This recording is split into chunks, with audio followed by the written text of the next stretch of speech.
ours. This was ours. And you know that I've told you several times. I didn't break any laws. I didn't damage anything. I just wanted to help someone who clearly couldn't do it alone. The driveway looked harmless from a distance, but up close, it was slick with algae and years of buildup. Every step near the curb felt like a mistake waiting to happen. The man who owned the house stood quietly near the garage, leaning on a cane, watching me work like he was afraid to interrupt. He told me he had slipped there last winter and still felt it in his hip. Since then, he barely went outside. His wife had passed. His children lived out of state. Hiring help was not something he could afford. I told him I'd clean it, no charge.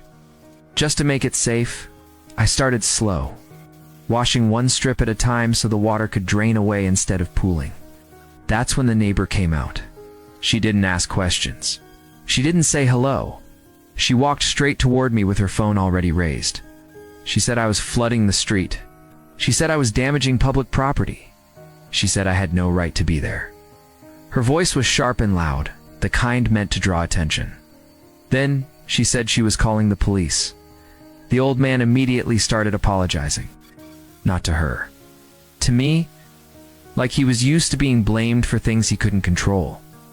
When the officer arrived, the neighbor spoke first. She pointed at the wet concrete and explained everything in a way that made me sound careless and reckless. The officer listened, then looked at me and told me to pause. His tone was firm and procedural. The old man stayed behind us, hands clasped, eyes on the ground. The officer asked who lived there. I stepped aside so the man could be seen. The officer took a second look, at the cane. The way he shifted his weight, the fear in his face. The man quietly said he just wanted to be able to walk outside without falling again. That was the moment everything changed. The yelling stopped. The officer looked back at the driveway, then nodded and told me to continue carefully. The neighbor said nothing. I'd finished the job while they watched. When I packed up, the old man thanked me like it was more than clean concrete. I'm going back this week. If you want to hear what happens next, just type stand up in the comments.